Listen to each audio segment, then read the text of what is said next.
কুল হুয়াল্লাহু আহাদ আল্লাহুস সামাদ লাম ইয়ালিদ ওয়া লাম ইউলাদ ওয়া লাম ইয়াকুল লাহু কুফুয়ান আহাদ।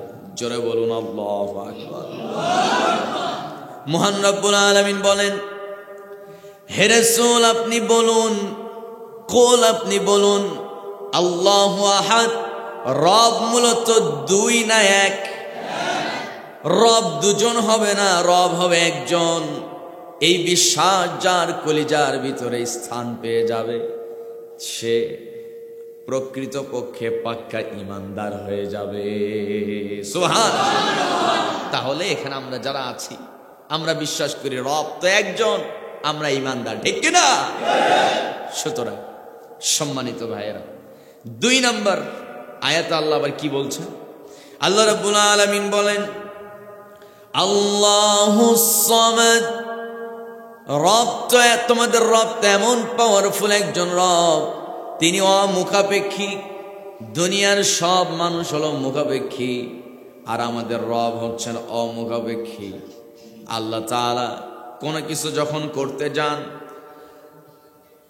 যখন কোনো কিছু করার সিদ্ধান্ত নেন, মহান রব্বুল আলামিন তিনি তো এমন পাওয়ারফুল একজন রব, কারো কোনো সাহায্যের প্রয়োজন পড়ে না। আল্লাহ তাআলা এমন এক রব, কোনো কিছু করতে গেলে কারো কোনো সাহায্যের দরকার পড়ে না। আমরা যখন কোনো কিছু করতে যাই, অমুকের সাহায্য তমুকের সাহায্য আছে না নাই? সবাই আমরা সবার মুখাপেক্ষী। ইম্মা ইয়াবলুগান্না ইনদাকাল কিবারা আহাদুহুমা আও কিলাহুমা ফালা তাকুল লাহুমা উফফিন ওয়ালা তানহারহুমা ওয়া কুল লাহুমা কওলান কারীমা। মহান রব্বুল আলামিন বলেন, যখন তুমি শিশু তখন তোমার বাপ মা যুবক। ও বান্দা জেনে রাখো, যখন তুমি আবার যুবক হয়ে গেলে, তোমার বাপ মা তখন বৃদ্ধ হয়ে গেল। এই কথা আল্লাহ কেন বললেন? যখন আমরা শিশুকাল থাকা অবস্থায় যখন ক্ষুধা লাগতো, খাবার খাবো বলতে পারি না, কারণ জবান তো নাই, কথা বলতে পারি না, বড় অসহায়। আবার যখন পায়খানা পেশাবের চাপ দেয়, বলতে পারি না। জামার মধ্যে নতুন জামা না পুরাতন জামা আমার শরীরে, সেইটাও বোঝার ক্ষমতা নাই। নতুন জামা আমার মা পরায় দিয়ে নানুর বাড়িতে বেড়াতে নিয়ে গেছে ঈদের সময়, সব আত্মীয় স্বজনে ভরা। নতুন জামা পরায় দিছে আমারে, আমার মায়ের শরীরেও নতুন জামা। কিছু বুঝি নাই, পায়খানা পেশাব করে দিয়েছি, জামা মাখায় ফেলছি, নিজে নিজে পরিষ্কার করার ক্ষমতা নাই। বড় অসহায় আমরা। ওই সময়ে মা রাগ করে আসার মারে নাই, সুরে ফালায় দেয় নাই, বরঞ্চ কপালে একটা চুমু দিয়া, মুস্কি একখান হাসি দিয়া, ব্যাগের ভিতরে চেন খুলে নতুন একটা জামা বের করে আবার পরায় দিয়েছে। কি ভালোবাসা মায়ের কলিজার ভিতরে দিয়েছে কে? আমার বন্ধুগণ, ওই সময় মা বড় আদর করে আমাকে পরিষ্কার পরিচ্ছন্ন করে বুকের দুধ পান করিয়েছেন, আমাকে আপনাকে বড় ভালোবাসা দিয়ে লালন পালন করছে। আমার বন্ধুগণ, বাবা তো এমন একজন সস্তা মানুষ, যত বাহানা ছোটবেলায় বাবার কাছে বলতে দেরি, পূরণ হতে দেরি হয় না। সেই বাবা কত কষ্ট করে আমার আপনার মনে চাহিদা পূরণ করেছেন। আমার বন্ধুগণ, বাপ মা ছাড়া আমরা ছোটবেলায় বড় হতে পেতাম না। ওই সময় আমরা ছিলাম বাপ মার মুখাপেক্ষী। সেই মা বাবা যখন বৃদ্ধ আর বৃদ্ধা হয়ে গেল, বয়স যখন হয়ে গেল, আমরা তখন যুবক, শরীরে শক্তি আছে না নাই? যখন আমরা যুবক শরীরে সেই শক্তি, খালি শক্তি না, হেডামি আলাদা আছে না? এসএসসি পরীক্ষার সামনে আমারে যদি একটা হুন্ডা না কিনায় দিয়েছো, যদি একটা বাইক না কিনে দিয়েছো, ভাতই খাবো না, বাড়িতে থাকবোই না। কি পাওয়ার! বাপ মা কৃষক, বাবা কৃষক, সেরকম চাকরি নাই, ছেলে দাবি করছে ওরা হুন্ডা কিনেই দেওয়া লাগবে। দিছে একটা R15 একটা হুন্ডা। কয়েকদিন পর কয় আমার একটা iPhone 16 Pro আছে না, একটা ফোন কিনে দিতে হবে। বাপ এখন বলছে বেটা কিছুদিন আগে বাইক কিনে দিলাম বড় কষ্ট করে, এখনো ঋণের বোঝা মাথা থেকে যায় নাই, আবার একটা ফোন। সেই ফোনের দাম তো না হলেও তো 1.5 লাখ টাকা নাকি। আমার ভাইয়েরা, ফোন যদি না কিনে দিছো, আগামীকাল আমার মৃত্যু সংবাদ পাওয়া, বাপ তো আতঙ্কে শেষ, কি করবে গরিব মানুষ। এখন যদি ওরা ফোন কিনে দেয় জমি বিক্রি করা লাগবে। দেখা গেল দিন শেষে রাতের সকালবেলা খবর আসলো ওই যুবক রেল স্টেশনে গিয়ে ট্রেনে কাটা পড়ে মারা গেছে, আত্মহত্যা করে। তো ওর তো মরাই দরকার, কারণ ও হচ্ছে অকৃতজ্ঞ সন্তান। এইরকম জালেম সন্তান তাদের ঘরেই জন্ম নেবে যারা শুরুতেই 5টা পদক্ষেপ না নিতে পারছে। কয়টা? 5টা পদক্ষেপ। একজন পিতা হতে গেলে আপনার দায়িত্ব 5টা। কয়টা? 5টা। 1 নাম্বার নাম রাখতে হবে, 2 নাম্বার আকিকা দিতে হবে, 3 নাম্বারে কোরআন শেখাতে হবে। কারণ প্রথম ওহীটা কি? আল্লাহ রাব্বুল আলামিন বলেন ইকরা বিসমি রাব্বিকাল্লাযী খালাক খালাকাল ইনসানা মিন আলাক ইকরা ওয়া রাব্বুকাল আকরাম আল্লাযী আল্লামা বিল কলম আল্লামাল ইনসানা মা লাম ইয়ালাম। জোরে বলুন আল্লাহু আকবার।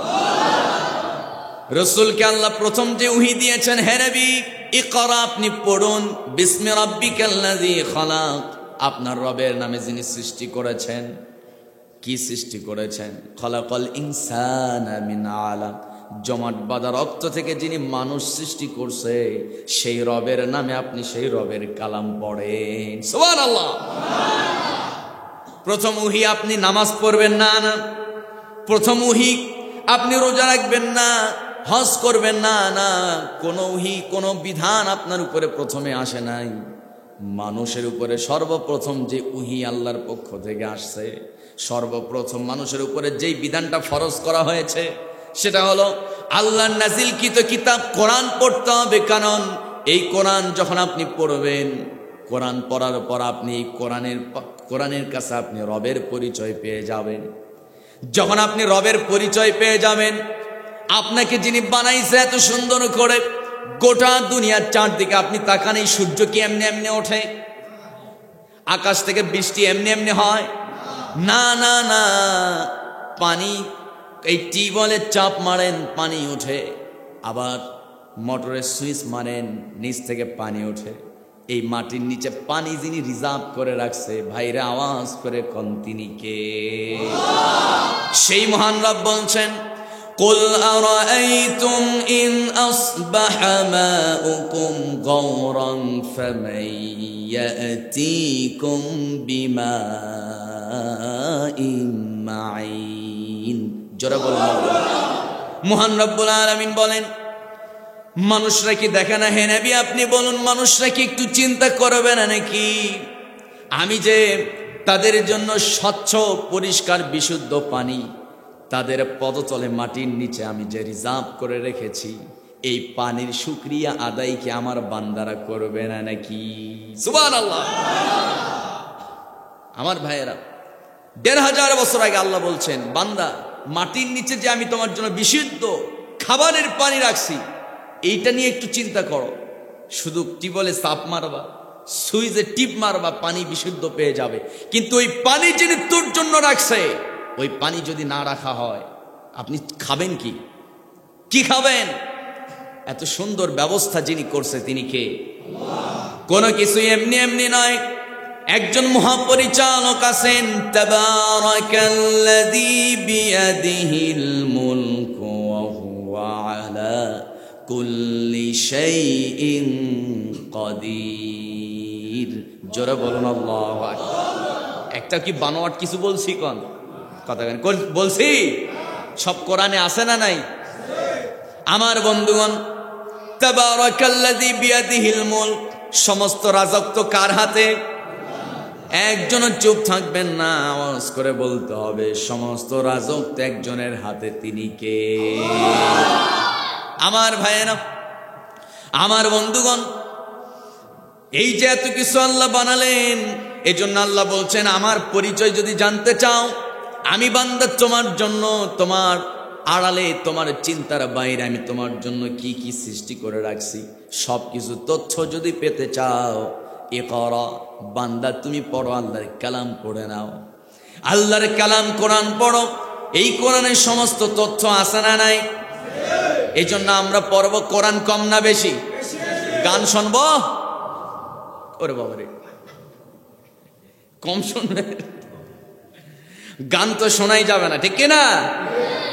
আমার বন্ধুগণ, আল্লাহ রাব্বুল আলামিন হাসনের ময়দানে একটা সিস্টেম চালু করবেন। কি সিস্টেম? ভালো করে বুঝেন। সূরা ইয়াসিনের ভিতরে আল্লাহ বলছেন, আল ইয়াউমা নাখতিমু আলা আফওয়াহিহিম ওয়া তুকাল্লিমুনা আইদিহিম ওয়া তাশহাদু আরজুলুহুম বিমা কানু ইয়াকসিবুন। জোরে বলুন আল্লাহু আকবার। ও দুনিয়াবাসী, গভীর মনোযোগ। হাসরের ময়দানে আমি তোমার কথা বলার শক্তিটা কেড়ে নেব। দুনিয়াতে যত চাপাবাজি করো অসুবিধা নাই, কিন্তু হাসরের ময়দানে চাপাবাজি করতে পারবা না, কারণ জবান যিনি কেড়ে নিবে তিনি কে? জবান কেড়ে নাও। দুনিয়াতে আপনি যখন ইচ্ছা আপনি বলতে পারেন, দিনে আমি 70 থেকে 80 রাকাত তাহাজ্জুদ পড়ি, কেউ আপনার মাইক কেড়ে নিবে না। কেড়ে নিবে নাকি? আপনার তো পাওয়ারই আলাদা, করোনার বিরুদ্ধে মোকাবেলা করেন। সেই করোনা কয়ে গেল, সেই পাওয়ার কয়ে গেল, সব শেষ হয়ে যাবে। কিসের অহংকার, কিসের দাম্ভিকতা? দাম্ভিকতা, অহংকার কেবলমাত্র প্রযোজ্য যার জন্য আওয়াজ করে কোন তিনি কে? দাম্ভিক তো তিনিই হবেন, অহংকারী তো তিনিই হবেন যার ক্ষমতার কোনো শেষ নাই। তিনি কে? আল্লাহ। তার জন্য দাম্ভিকতা মানায়, তার জন্য অহংকার মানায়, মানুষের জন্য অহংকার মানায় না। আজকে তুমি 10 তলার মালিক, কালকে তুমি 22 তলার মালিক, ঠিক কিনা? কিসের অহংকার? কোনো অহংকার নাই। সম্মানিত ভাইয়েরা, এজন্য রবকে চিনতে হলে আপনার সন্তানকে কোরআন শিখাতে হবে। কয় নাম্বার দায়িত্ব? 3 নাম্বার। 4 নাম্বার দায়িত্ব হলো, আপনি পিতা হয়েছেন, সন্তান জন্ম দিয়েছেন, দায়িত্ব শেষ না, না, না। আপনার 4 নাম্বার দায়িত্ব হলো সন্তানটাকে নামাজি বানাতে হবে, নামাজের শিক্ষা দিতে হবে। وَأْمُرْ أَهْلَكَ بِالصَّلَاةِ وَاصْطَبِرْ عَلَيْهَا لَا نَسْأَلُكَ رِزْقًا نَحْنُ نَرْزُقُكَ। মহান রব্বুল আলামিন বলেন, ও দুনিয়াবাসী শোনো, শুধু নিজে নামাজ পড়বে আর শুধু আল্লাহর গুণগান গাবে, জান্নাত পেয়ে যাবে না, না। বান্দা, ভালো করে স্পষ্ট কথা জেনে নাও, নিজে নামাজ পড়তে হবে, নিজের স্ত্রী, নিজের সন্তানকেও নামাজের জন্য তাগিদ দিতে হবে। নামাজ পড়বি না, আপনার স্ত্রীকে বলেন নামাজ পড়বা না, পর্দা করবা না, আমার বাড়িতে জায়গা নেই, কারণ বেপর্দা নারীকে আমার বউ বানায়া হাসরের ময়দানে দায়ুসের কাতারে আমি দাঁড় হতে পারবো না। আমি নামাজ পড়ি, তুমিও নামাজ পড়ো, আমি পর্দা করব, তুমিও পর্দা করো, বলার দরকার আছে না? না। আমার ভাইয়েরা, আমার বন্ধুগণ, অনেক যুবক তো আছে সুযোগ পাইলেই নিজের বউয়ের সঙ্গে সেলফি তোলে, আছে না? নাই? এই এলাকায় নাই না? আল্লাহর রহমতে এই এলাকায় সর্বনাশ, এখানেও আছে। আল্লাহ তুমি হেফাজত করো। বউয়ের সঙ্গে সেলফি তোলে মোবাইল দিয়ে, সেলফি উঠে ওইটা আবার ফেসবুকে ছাড়ে, কারণ উনি একা তো হক আদায় করতে পারতেছে না। আসো সবাই আদায় করো। নাউজুবিল্লাহ বলবেন না? বউকে কি দেখানোর জিনিস যে সবাই দেখুক? আমাদের উচিত ছিল যত আটা ময়দা লাগে তুই নে, বাড়িতে সাজ, আমার সামনে সাজবি, কিন্তু এই আটা ময়দা মাইখা বাজারে মার্কেটে রিক্সাওয়ালাকে দেখানো যাবে না। এই কথা বলার দরকার আছে না নাই? কত সাজবে সাজো, আমার সামনে সাজো, কারণ আমি তো মোহরানা দিছি, আমি তো বিয়ে করেছি, ঠিক কিনা? কিন্তু উনি সাজে শুধু বাইরে গেলে, সাজে শুধু মার্কেটে গেলে, আছে না নাই কন, সাজে শুধু দুলাভাই। কয়েকদিন আগে, আজকে আমি গফুরগাঁও ময়মনসিংহ মাহফিল শেষ করে আসতেছি, সারা রাত সারাদিন গতকালকে গাড়ি চালিয়েছে আমার ড্রাইভার। আসার সময় রাতের বেলা আমি গাড়ি চালিয়ে বগুড়া পর্যন্ত এসেছি। এরপরে ফজর নামাজ পড়ে এই মোটামুটি 10টা পর্যন্ত গাড়িতেই ঘুমিয়েছি, এসে পৌঁছে গেছি আপনাদের এখানে। কিন্তু এই যে সময়টা রাতে যে গাড়ি চালালাম, কমপক্ষে 5টা অ্যাক্সিডেন্ট দেখেছি। কয়টা? 5টা। ওরা কি ভাবছিল যে আজকে অ্যাক্সিডেন্ট হবে? আজকে অ্যাক্সিডেন্ট হবে ভাবছে? ভাবে নাই। ভাই, আজকে আপনার জান আছে, কালকে থাকবে, কোনো গ্যারান্টি নাই। আপনার স্ত্রী আজকে বলতেছে আপনাকে ছাড়া সে চলতে পারবে না, আপনাকে ছাড়া আপনার স্ত্রী বাঁচবেই না, আপনি মারা যান। কমপক্ষে 4 মাস আপনার জন্য হাজারি করুন। 4 মাস পর আপনাকে ভুলে যাবে। 1 বছর পর আপনার স্ত্রী শ্বশুর বাড়ি থেকে আপনার স্ত্রীকে বলা হবে যে আরেক জায়গায় বিয়ে কর্মা, কেবল তো বয়স তোর 25, 30, আরো তো বাকি জীবন আছে, সংসার তো করা লাগবে, বাঁচতে তো হবে। দ্বিতীয় জায়গায় বিয়ের পর মোটামুটি 6 মাস সংসার করার পর আগেরটার থেকে এটা ভালো, আপনাকে ভুলে যাবে। দিন শেষে কেউ আপনার আপন নয়, আপনার মা নয়, বাবা নয়, ভাই নয়। একজন দার্শনিক তিনি তো বলেছেন, ভাই তো ছায়ের আল, আপন ভাই সে তো ছায়ের আল। ছায়ের আল যত মোটা হোক, দেখতে যত মোটা, পানি মারেন সব ধসে যাবে। বিপদের সময় আপনার আপন ভাই আপনাকে হেল্প করবে, সে আগে খুঁজবে স্বার্থ আছে কিনা, স্বার্থ থাকলে হেল্প করবে, নাইলে আপন ভাইও ভেঙে যাবে, ঠিক কিনা? কিন্তু বিপদের সময় নিঃস্বার্থ যাকে ডাকলে পাওয়া যায়, যিনি আমার অতি আপন, একটু জবান খুলে কি বলা যাবে তিনি কে? সবাই তো কয় না কে? আল্লাহ তাআলা। আমার বন্ধুগণ, মূল বিষয় হলো সন্তানকে নামাজের তাগিদ দিতে হবে। নামাজ পড়বি না, তোর বাড়িতে খাবার বন্ধ হয়ে যাবে, যা বেনামাজি সন্তানকে আমি খাওয়াবো না। আমার বন্ধুগণ, আগের যুগে সাহাবীদের যুগে সাহাবীদের কালচারটা কেমন ছিল, সন্তানকে স্পষ্ট জানাই দিত, বাবা তুই নামাজ পড়বি না, আমার বাড়িতে তোর থাকার দরকার নাই। কারণ বেনামাজি, আমার সন্তান বেনামাজি, আর বেনামাজি সন্তানের পিতা আমি হব, এই পরিচয় আমি বাইরে দিতে পারবো না। সুবহানাল্লাহ। কি তাদের ঈমান, কি তাদের পদক্ষেপ! তুই নামাজ পড়বি না, হাসরের ময়দানে বেনামাজি সন্তানের পিতা হিসাবে আল্লাহর সামনে দাঁড়াবো না, না পারবো না। আজকে তোরে ত্যায্য করে নামাজ পড়বি, আমার বাড়িতে জায়গা পাবি। নামাজ পড়বি নাই, বাড়িতে জায়গা নাই। কারণ মান তারাকা সালাতা মুতাআম্মিদান ফাকাদ কাফার। নবীজি স্পষ্ট কথা জানিয়েছেন, যে ব্যক্তি নামাজ ছেড়ে দিল সে তো কুফরি করলো। কুফরি করে কারা? মুসলমান না কাফের? বাকি হিসাব আপনার কাছে। নবীর কথা স্পষ্ট জানাই দিল, নামাজ পড়বে ঈমান থাকবে, নামাজ পড়বেন না ঈমান থাকবে না। মুসলমানি কায়দায় দাফন কাফন করালেই শুধু মুসলমান হওয়া যায় না, মুসলমান হতে হলে আল্লাহর স্বীকৃতি দরকার আছে না না? দুনিয়াতে দাবি করেন আপনি ইমানদার মুসলমান, কেউ আপনারে বাধা দিবে না। কিন্তু আমার বন্ধুগণ, হাসরের ময়দানে এই সুযোগটা আপনি পাবেন না।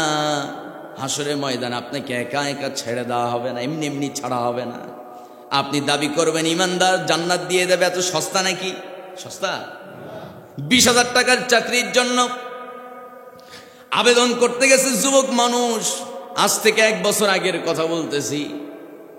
20,000 টাকার চাকরির জন্য আবেদন করতে গেছে, সার্টিফিকেট ওকে, প্রত্যেকটা ক্লাসে ফার্স্ট ক্লাস, ভালো রেজাল্ট, রেজাল্টের দিক দিয়ে কোনো ত্রুটি নাই, যোগ্যতার দিক দিয়েও কোনো ত্রুটি নাই।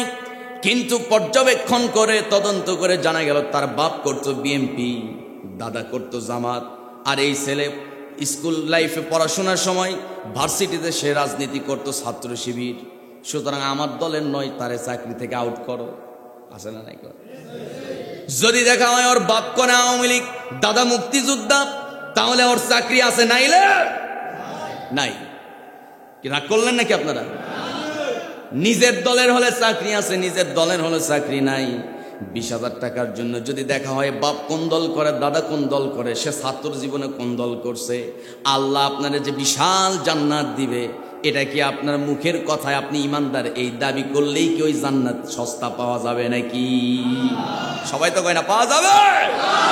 ওই জান্নাত পেতে হলে কি করতে হবে শোনেন।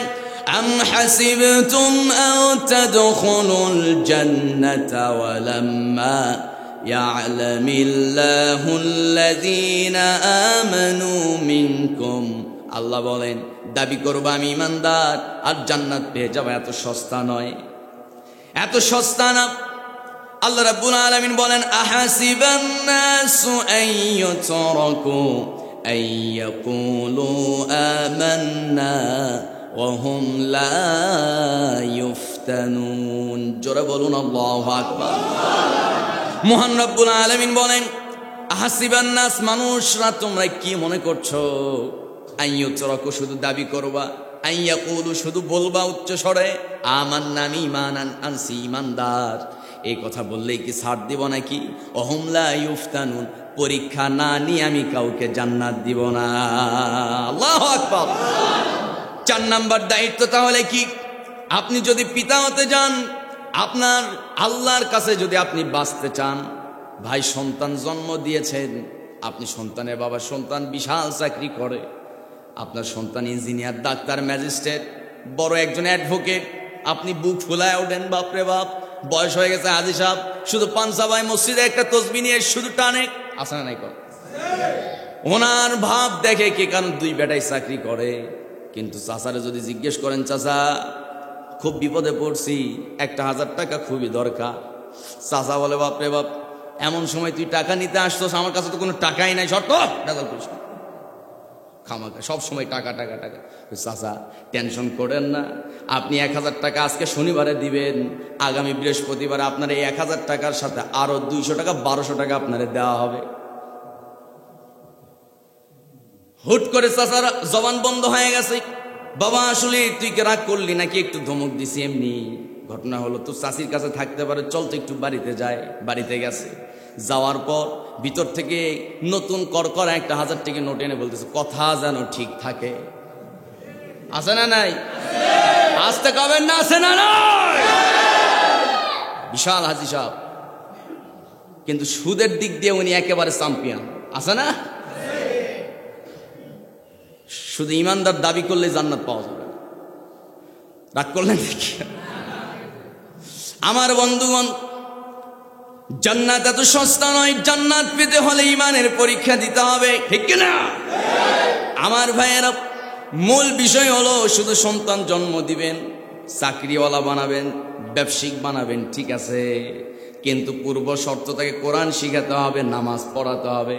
আপনার সন্তানকে যদি নামাজ শিক্ষা দেন, কোরআন শিক্ষা দেন, আল্লাহর কসম এই সন্তান কোনোদিন আপনাকে বৃদ্ধাশ্রমে ফেলে আসবে না। বৃদ্ধাশ্রম আছে না নাই? বিশাল বড় ম্যাজিস্ট্রেট, বিশাল বড় ডাক্তার, আমার মসজিদে রানিং যিনি সেক্রেটারি, ভিডিও হয়তো শুনতে পারে, শুনুক, ওই সব পরোয়া করি না, ওনার মা বর্তমানে বেঁচে আছে, বৃদ্ধাশ্রমে পড়ে আছে, একটাবার খোঁজও নিতে যায় না, অথচ বড় বড় গল্প দেখায়, বিশাল বড় আমলদার, তাহাজ্জুদ মিস করে না, তাহাজ্জুদের কোনো 4 পয়সায় দাম নাই। আপনি আপনার মাকে সেবা দিতে পারেন না, মায়ের খোঁজ দিতে পারেন না, মাকে বৃদ্ধাশ্রমে ফেলে রাখছেন, আর তাহাজ্জুদ করবেন, এই তাহাজ্জুদ কোনোদিন আপনাকে জান্নাত দিবে না। সম্মানিত ভাইয়েরা, আমার বন্ধুগণ, এজন্য আমি আপনাদেরকে বলবো, সন্তানের পিতা শুধু হয়েছেন, সন্তানকে চাকরিওয়ালা ব্যবসায়িক বানিয়েছেন, বাস দায়িত্ব শেষ না। শুরুতে আপনাকে কোরআন শিখাতে হবে, 4 নাম্বার নামাজ শিখাতে হবে। নামাজ পড়বি তো তোর বাপ বেটা সম্পর্ক আছে, নাইলে নাই, এইরকম নিয়ত আছে তো সবার? দেখি তো হাতটা একটু দেখি তো। আল্লাহ তুমি সবাইরে তৌফিক দাও, জোরে বলি আমিন। সম্মানিত ভাইয়েরা, আমার বন্ধুগণ, 5 নাম্বার দায়িত্ব হলো, একজন পিতার সন্তানের প্রতি 5 নাম্বার দায়িত্ব হলো, সন্তানের বয়স যদি হয়ে যায়, দেখতেছেন যে লাফালাফি শুরু হয়ে গেছে, কোন লাফালাফি? সুযোগ পাইলেই গার্লফ্রেন্ডের সঙ্গে দেখা করতে যায়, আছে না? কথা বুঝেন, এদিকে একটু কান লাগান, আছে আছে? পোলাপান ছেলে আপনি জন্ম দিয়েছেন, ছেলে কোন দিকে কি লাড়াচাড়া করে একটু দেখলেই কিন্তু ভাব ভাব বোঝা যায় কি না? দেরি করবেন না, বিয়ে দিয়ে দেন। কারণ বর্তমানে যে প্রযুক্তির যুগ আসছে, আপনার সন্তান মোটামুটি 16 বছর বয়সেই জুয়ান। কথা ঠিক আছে কিনা? পরে 20-22 বছর 22 বছর পার করা যাবে না, 22 বছরের মধ্যে বিয়ে দিয়ে দেন। আপনার একটা কথা মাথায় রাখতে হবে, রাসূল সাল্লাল্লাহু আলাইহি সাল্লাম বলেছেন, কেউ যদি কোরআনের বিধান অনুযায়ী সব কয়টা হুকুম মেনে নেয়, সমস্ত হুকুম আহকাম মানতেছে, তার ঈমান হবে 30%। যেই না বিয়ে করবে বাকি 70% পূরণ হয়ে যাবে। সুবহানাল্লাহ কইতে ইচ্ছে করে না। বিয়ের মধ্যে আছে ঈমান 70%, বাকি 30% নামাজ রোজা হজ জাকাতে সবের ভিতরে। আল্লাহু আকবার কোন। আমি নিজে বিয়ে করছি 22 বছর বয়সে। কত বছর?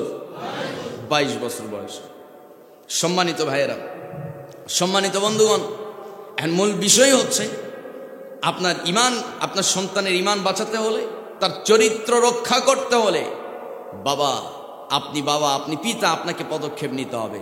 আপনার মেয়েকে উপযুক্ত বয়সে আদর্শ একটা জামাই খুঁজে বের করে তার হাতে উঠায় দেন। শুধু চাকরিওয়ালা দেখলে হবে না। চাকরিওয়ালা চাকরি করে, বিশাল বড় সুন্দর একটা টুপি, বরের টুপিটা তো স্পেশাল আছে না? টুপি যতক্ষণ ইজ্জত ততক্ষণ, যেই টুপি খুলছে বিশাল চান্দা আছে না নাই? মাইয়া মানুষ, বয়স 16 বছর 18 বছর 17 বছর, এই মেয়ে যদি দেখে যে বিশাল বড় স্টেডিয়াম, ওর কি মন আর ভালো থাকবে? কোন তো একটু আওয়াজ করে কোন মন ভালো থাকবে? কায়রা, আমার বয়স কেবল 16 বছর, এই টাকলারে দিয়ে আমারে বিয়ে দিল।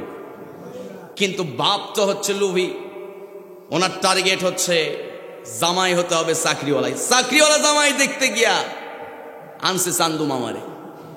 আসছে, রাগ করলেন নাকি আবার? আছে না নাই? কোন খবরদারি কাজগুলো করবেন না। সম্মানিত ভাইয়েরা, আমার বন্ধুগণ, আরেকটা বিষয় আমি বলি, আবার এই কি বলে চুল উঠে যাওয়া, এটা আবার কি বলে বংশগত একটা ইয়ে আছে যে চুল উঠে যায়। এটা আমারও মোটামুটি, কিন্তু সাইড থেকে টুপি সবসময় পরি তো উঠে যায়। এ আবার রাগ করেন না সবাই। হয়তো দেখা গেছে যে আমিও 5 বছরের মধ্যে টাকলা হইতে পারি। বাহাদুরি করে কোনো লাভ আছে? নাই।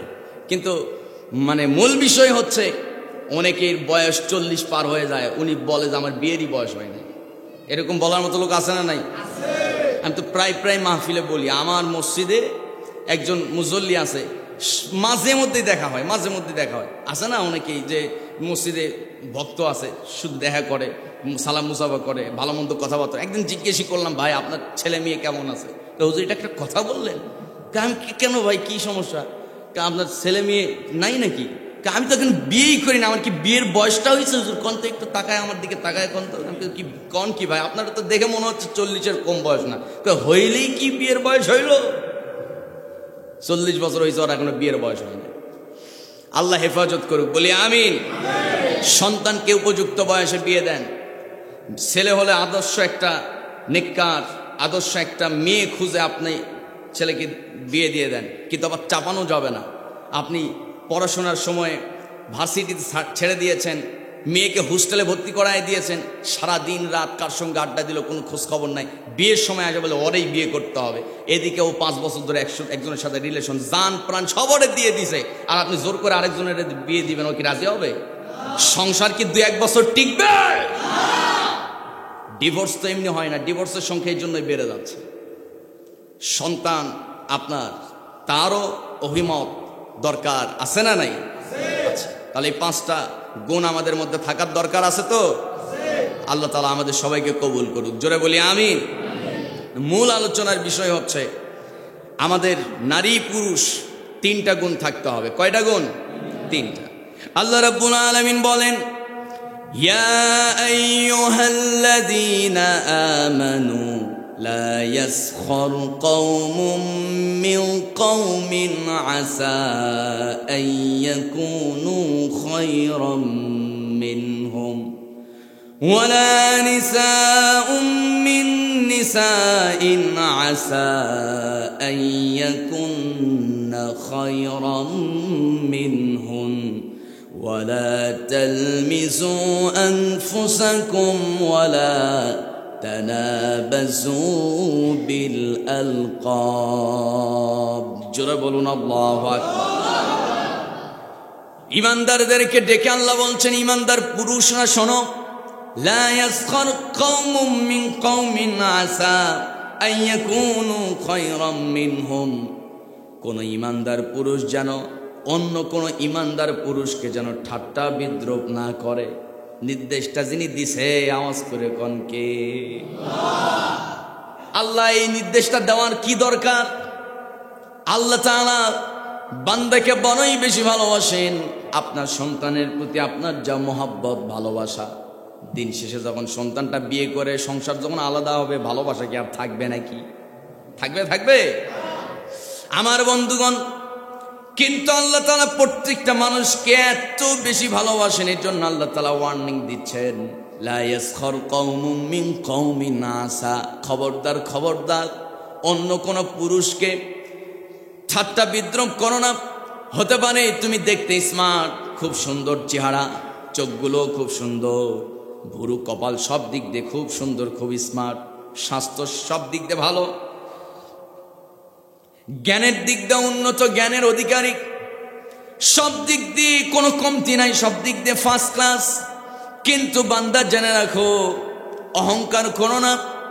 তোমার পাশে যেই লোকটা আছে সেই লোকটা হয়তো নাকটা একটু বোচা, চোখটা একটু টেরা, হয়তো বুঝে কম, চেহারাটা দেখতে কালো, এরকম আছে না নাই বলেন? সবাই তো কয় না আছে না নাই? তাই বলে কি তার সঙ্গে আপনি রূঢ় আচরণ করবেন নাকি হেউ প্রতিপন্ন করবেন নাকি? না, এই কাজ করা যাবে না। ইন্নাল ইনসানা খুলিকা হালুআ। মানুষকে আল্লাহ তাআলা সংকীর্ণ হৃদয় দিয়ে সৃষ্টি করেছেন। মানুষের মনটা সংকীর্ণ, অনেক ছোট, কিন্তু এই মনকে ছোট রাখা যাবে না, মনটাকে বড় বানাতে হবে। মন তো ছোট তাদের যারা মানুষকে দেখে হিংসা করে, অহংকার করে, মানুষকে উপহাস করে কথা বলে, ঠাট্টা বিদ্রূপ করার মতো মানুষ আছে না? না, ঠাট্টা বিদ্রূপ করা যাবে না। এই জন্য আল্লাহ বলছেন, খবরদার কাউকে নিয়ে উপহাস করো না, ঠাট্টা বিদ্রূপ করো না।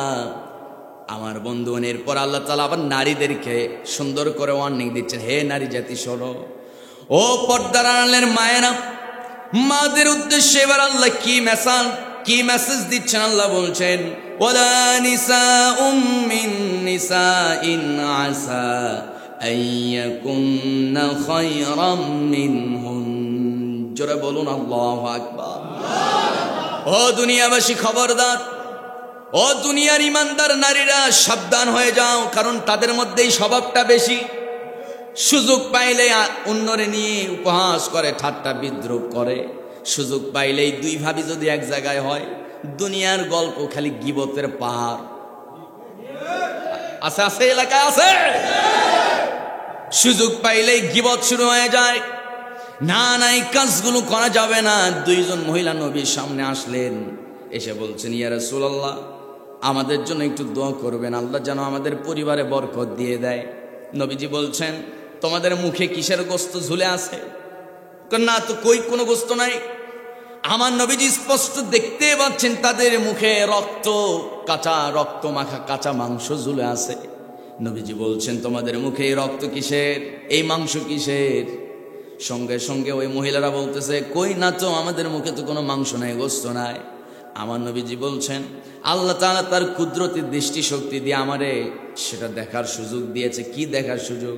আমি দেখতে পাচ্ছি তোমাদের মুখে কাঁচা গোস্ত, সেই গোস্তের মধ্যে রক্ত টপ টপ করে পড়তেছে।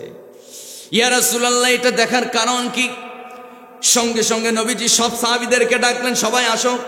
সবাইকে সামনে নিয়ে এবার নবীজি বলছেন, ও মায়েরা, ও আমার সাহাবীরা, শোনো, পরিষ্কার কথা, চূড়ান্ত কথা, তোমরা আমার উম্মতদেরকে পরবর্তীতে সবাই জানায় দেবে এই ভয়ঙ্কর সংবাদ। কি ভয়ঙ্কর সংবাদ?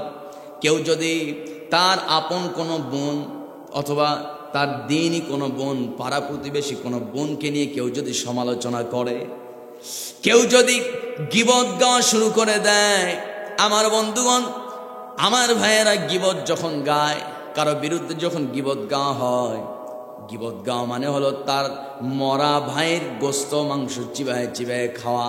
জোরে কন নাউজুবিল্লাহ। এই কাজ খবরদার করা যাবে না। আপনি আরেকজনকে নিয়ে সমালোচনা করবেন, তার জীবনের গুনাহগুলো আপনার আমল নামায় চলে আসবে। আপনার জীবনের সমস্ত আমল নামা তার আমল নামায় চলে যাবে, তার পাপগুলো আপনার আমল নামায় পার হয়ে যাবে। আমার ভাইয়ের এই কাজ আমরা করব না। আমার মায়েরা কাউকে নিয়ে উপহাস করা যাবে না, ঠাট্টা বিদ্রোহ করা যাবে না। অনেক মা আছে স্বামীকে মূল্যই দিতে চায় না, আছে না নাই? বলে কথা কয় না, আছে না নাই? একটু যদি বড় ফ্যামিলির হয়, আপনার বউ যদি একটু সম্ভ্রান্ত ফ্যামিলির হয়, গেট আপ দেখে কে, পাওয়ার দেখে কে, আপনার পরিবারের কোনো মূল্যই নাই। কথায় কথায় বলে তোর বাপ মা তো চাষারে, কথা কন, আছে না নাই? হ্যাঁ, এইরকম ঝামেলা আছে। কথায় কথায় স্বামীর কলিজার মধ্যে খোঁচা মেরে কথা বলার মতো পেকাটি মহিলা আছে না নাই?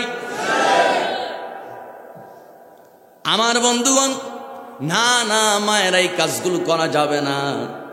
আপনাকে তো আল্লাহ বারণ করতেছেন অন্য কোনো মহিলার সঙ্গে খারাপ আচরণ করা যাবে না, কিন্তু আপনার স্বামীর ব্যাপারে আল্লাহ কি বলছেন? আমার নবীজি একদিন মদিনায় পাহাড়ি এলাকা দিয়ে নবী দাওয়াতি কাজের জন্য বের হয়েছেন। আমার নবীর সঙ্গে ছিল 13 জন সাহাবী। নবীজি সফর করছেন, হেঁটে হেঁটে যাচ্ছেন। হঠাৎ করে একজন সাহাবী আমার নবীর পাশে থাকা আব্দুর রহমান বিন আউফ রসুলকে বলছেন, ইয়া রাসূলুল্লাহ, একটু দাঁড়ান তো, পিছনে একটু তাকান। কি হয়েছে? পিছনে তাকায় দেখি অনেকগুলো উঠের পাল, অনেকগুলো উঠের দল আমার নবীর দিকে দৌড়ে দৌড়ে আসতেছে। সঙ্গে সঙ্গে নবীজি বলছেন, ঠিক আছে তোমরা একটু দাঁড়াও, দেখা যাক উটগুলো এত দৌড়ে, এত সিরিয়াস হয়ে কোন দিকে দৌড়ায়, কোন দিকে যাচ্ছে, আমাদের দিকেই তো মনে হয় আসতেছে। সবাই একটু দাঁড়িয়ে যাও। একটু পরে দেখা গেল ওই উটগুলো, উঠের দল, সমস্ত উটগুলো আমার নবীর সামনে এসে তারা সবাই দাঁড়িয়ে গেল। নবীর পথ আটকায় সবাই দাঁড়ায় গেছে। পেছন থেকে আসা সব উটগুলো নবীর সামনে এসে দাঁড়ায় গেছে। আমার নবীর সামনে দাঁড়িয়ে আছি, কিন্তু নবীজি লক্ষ্য করলেন প্রত্যেকটা উঠের চোখ বেয়ে বেয়ে শুধু টপ টপ করে পানি ঝরতেছে। আর একটু জোরে কোন সুবহানাল্লাহ। একটু পরে দেখা গেল ওই ক্রদনরত উটগুলো, যারা কান্না করছিল উটগুলো, সে উটগুলো নবীর সামনে সিজদায় পড়ে গেছে। এমন মুহূর্তে আমার বন্ধুগণ, আমার ভাইয়েরা, একজন সাহাবী আমার রাসূলকে বলছেন, ইয়া রাসূলুল্লাহ, এই উটগুলো আপনাকে চিনতে পেরেছে। ওই কাফের, যারা মক্কার কাফের, তারা আপনাকে চিনতে পারে নাই, তারা আপনাকে বুঝে নাই, যার জন্য তারা আপনাকে হত্যার ষড়যন্ত্র নিয়েছে। তারা আপনার জন্মভূমিতে থাকতে দেয় নাই, তারা আপনার জন্মভূমি মাতৃভূমিতে বসবাস করতে দেয় নাই, তারা আপনাকে রক্তাক্ত করেছে, আপনাকে আঘাত করে তারা আপনাকে আপনার জন্মভূমি বাড়ি থেকে তাড়িয়েছে। কিন্তু ওরা আপনাকে না চিনলে কি হবে, এই পাহাড়িয়া উটগুলো ঠিকই তাদের নবীকে চিনে ফেলেছে। আর একটু জোরে কোন আল্লাহু আকবার। আর 2টা মিনিট কষ্ট হবে, আমি একটু টাইম ওভার করে ফেললাম, রাগ করলেন নাকি আবার? সম্মানিত ভাইয়া আমার বন্ধুগণ, সেই সাহাবী আব্দুর রহমান বিন আউফ এবার নবীকে আরজ করে বলছেন, ইয়া রাসূলুল্লাহ, বুঝতে পেরেছি আপনি অনেক আনন্দিত হয়েছেন, খুশি হয়েছেন। আপনার কাছে একটা কথা বলতে চাই, কিন্তু ভয়ে ভয়ে বলতে পারতেছি না। ভয় নাই, বলো আব্দুর রহমান, কি কথা বলতে চাও বলো, অসুবিধা নাই। আব্দুর রহমান বিন আউফ এবার বলছেন, ইয়া রাসূলুল্লাহ, পাহাড়িয়া উটগুলো আপনাকে সিজদা দিয়ে আপনার মনটা তারা খুশি করে ফেলেছে। একটা বার অনুমতি দেন, আমরা একটু আপনার পায়ে সিজদা দিতে চাই। আল্লাহু আকবার। আমার নবীজি মুহূর্তের মধ্যে, নবীজির হাসি মুখটা মলিন হয়ে গেছে, চোখগুলো এত বড় বের করে খেপে গিয়া বলছেন, খবরদার, তোমরা যে কপাল দিয়ে আমাকে সিজদা দেবে, এই কপাল তো উঠের চাইতে অনেক দামি কপাল। মানুষের পুরা শরীরটা আল্লাহ ফেরেশতা দিয়ে নির্মাণ করেছেন, ফেরেশতা দিয়ে সেট আপ করেছেন, তৈরি করেছেন। কিন্তু আল্লাহ রাব্বুল আলামিন মানুষের এই যে কপাল, 3 আঙ্গুলি কপাল, এইটা আল্লাহ তাআলা ফেরেশতাদেরকে দিয়ে সেট আপ করেন নাই, তৈরি করেন নাই। আল্লাহ নিজ কুদরতি হাতে প্রত্যেকটা মানুষের কপালটা আল্লাহ সুন্দর করে সেট আপ করেছেন। কেন, কি জন্য? কারণ হলো মানুষের পুরা দেহের মধ্যে সবচাইতে বড় দামি জায়গায় 3 আঙ্গুলের এই কপালটা। জোরে কোন সুবহানাল্লাহ। বান্দা যখন পবিত্রতা অর্জন করে, ওযু বানায়া পবিত্রতা অর্জন করে, যখন বান্দা জায়নামাজে দাঁড়িয়ে যায়, যখন রুকু সেজদা করে, যেই না বান্দা সেজদায় পড়ে যায়, ভাইরে মাফ চাওয়া লাগে না। বরকতি কপাল দিয়ে যখন আল্লাহর পায়ে সেজদা দেয়, মাফ চাইতে হয় না, অটো জিন্দেগির গুনাহ মাফ হয়ে যায়, অটো মাফ হয়ে যায়। কারণ এই কপাল আল্লাহর কাছে বড় দামি, সবচেয়ে দামি এই কপাল। কিন্তু অনেক মহিলা আছে মাজারে গিয়ে কপাল দিয়ে ঘষাঘষি করে, আমার একটা মাইয়া লাগবেই, আছে না নাই? কর, আমার একটা ছেলে লাগবেই। কথা তো অনেক ছিল, সময় অনেক সংক্ষেপ। সম্মানিত ভাইয়েরা, এবার যেই না বলছে, নবীর মেজাজ গরম। নবী যেই কথা বলছেন যে কপাল অনেক দামি, এই কপাল আমাকে সিজদা দেওয়ার জন্য আল্লাহ সৃষ্টি করেন নাই। মানুষ যদি মানুষকে সিজদা দেওয়া, সম্মান করা এই কপাল দিয়ে যদি জায়েজই হতো, আমি রাসূল আগে নির্দেশ দিতাম, মহিলারা যেন, স্ত্রীরা যেন তাদের স্বামীকে সিজদা দেয়। সুবহানাল্লাহ। আরেকটু জোরে কন্যা সুবহানাল্লাহ। যেই নবীর জবান থেকে বের হয়েছে সন্তানের জান্নাত মায়ের পায়ের তলায়, ওই নবীর জবান থেকে এই কথা বের হয়েছে স্বামীর পায়ের তলে আবার ওই মায়ের জান্নাত। সুবহানাল্লাহ। সুতরাং মায়েরা সাবধান, আপনার স্বামী আপনার উপরে সন্তুষ্ট মানে জান্নাত আপনার জন্য ওয়াজিব। আপনি তাহাজ্জুদ পড়েন, ইবাদত বন্দেগী সব করেন, গীবত ছাড়তে পারেন না, স্বামীকে কথায় কথায় খোঁচা মারেন, জান্নাত এত সস্তা না। নারীদের জান্নাতে যাওয়ার জন্য বেশি কিছু দরকার নাই, 5টা আমল করলেই জান্নাত। কিন্তু পুরুষের দায়িত্ব তো অনেক বেশি, অনেক ভার, অনেক বোঝা। কিন্তু মাদের বোঝা হালকা। মারা শুধু নামাজ পড়বে, রমজান মাসে রোজা রাখবে, পর্দা করবে, 4 নম্বরে সন্তানদের দেখাশোনা করবে, আর 5 নম্বরে স্বামীর খেদমত করবে। জান্নাত তার জন্য ওয়াজিব। এই 5টাই করতে পারে না, যদিও তারা কি করে, নামাজ পড়ে, রোজা রাখে, সন্তানগুলারে একটু দেখশন করলে করে, না করলে না করে। আপনার পর্দা ঠিক মতো করতে চায় না। যদি দুলাভাইরে পায়, দুলাভাইরে পাইলে তো পার্কে যাওয়া লাগবে আগে, আসে না নাই? কন দুলাভাইয়ের সঙ্গে ঘুরতে যায়। এই তো কিছুদিন আগে মোটরসাইকেলে অ্যাক্সিডেন্ট করে মারা গেল একজন শালি, দুলাভাই বেঁচে গেছে।